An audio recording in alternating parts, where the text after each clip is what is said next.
Hello, everyone. My name is Kenneth, and I'm a movie geek, and welcome to my channel. And for the first video on this channel, I want to talk about Predator. Wait, no, not that one. No, not that one either. I'm not even talking about those Predators. That's the one. Predator Badlands. Yes, this movie is directed by Dan Trachtenberg, and it's the sixth installment in the Predator franchise if you don't count the AVP movies. Before giving my thoughts on the film, yes, I need to talk about the other films in the Predator franchise. Like, of course, I did watch the original 1987 movie with Arnold Schwarzenegger, and what can I say? It's a classic. It's a really good movie.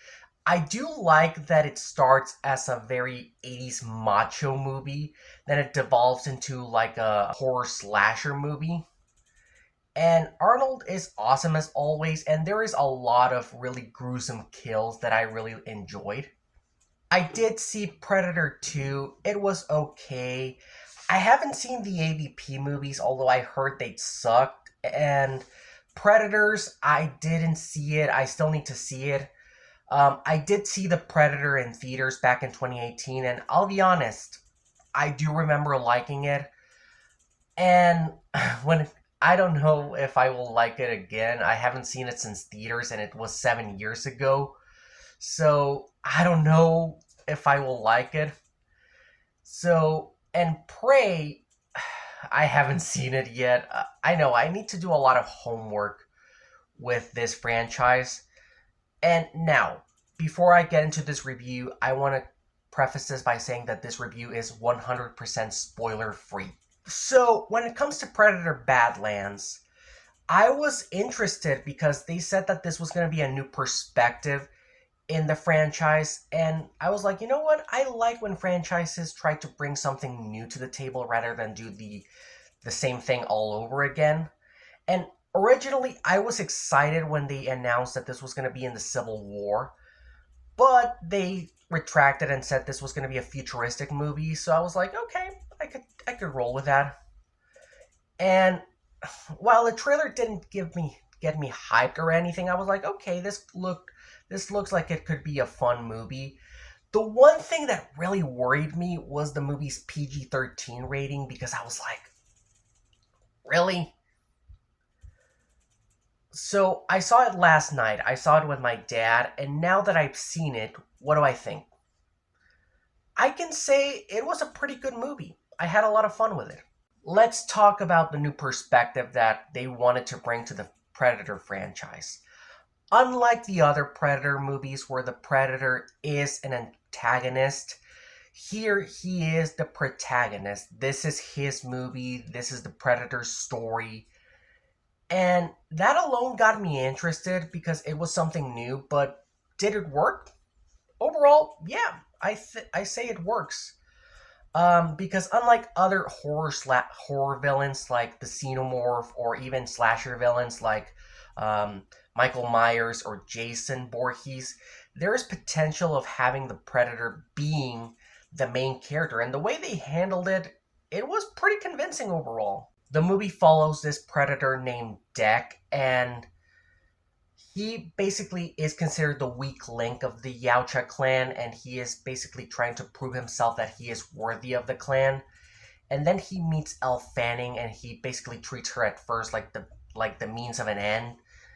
And one thing that surprised me is that unlike other movies where the Predator, like I said, is the antagonist, yes, this is the Predator's movie.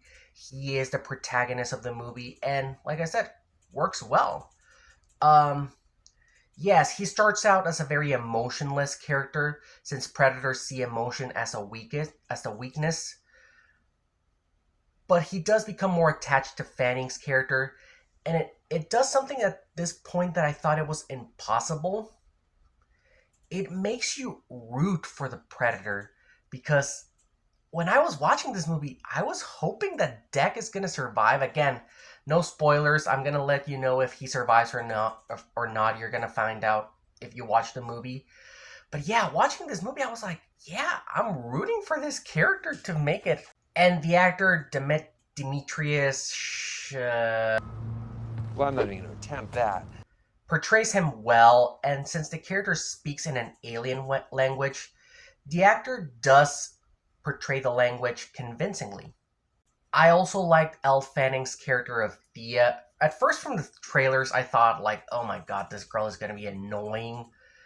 But I ended up liking her, especially her back and forths with Deck, and see how they see each other as the means of an end. But as the movie progresses, they become more and more attached to each other, where they actually start a friendship.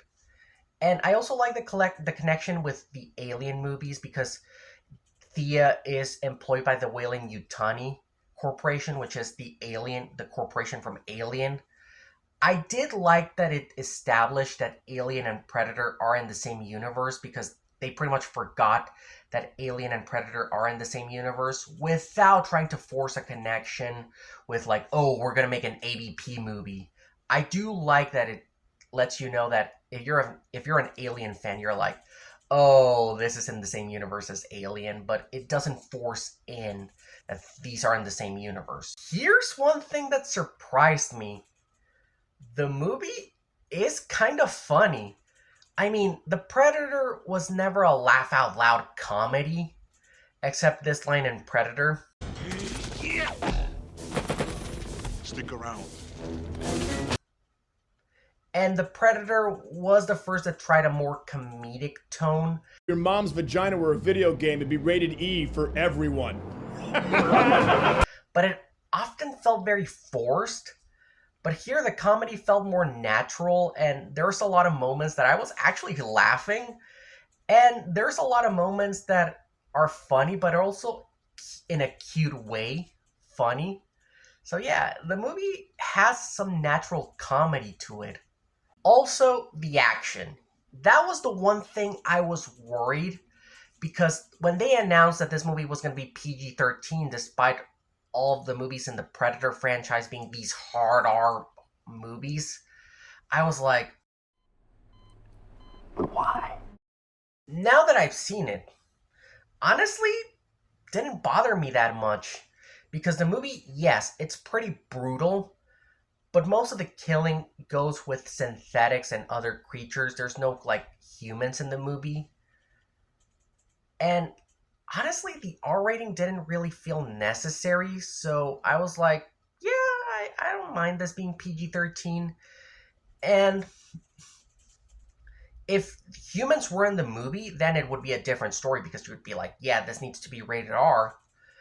But halfway into the movie, I really didn't miss the R rating. I had a lot of fun with I had a lot of fun with the kills, the action, the combat scenes. They were all a lot of fun to watch. And by the end of the movie, I won't spoil what happens, but my audience was clapping, and it gave me a very hell yeah moment.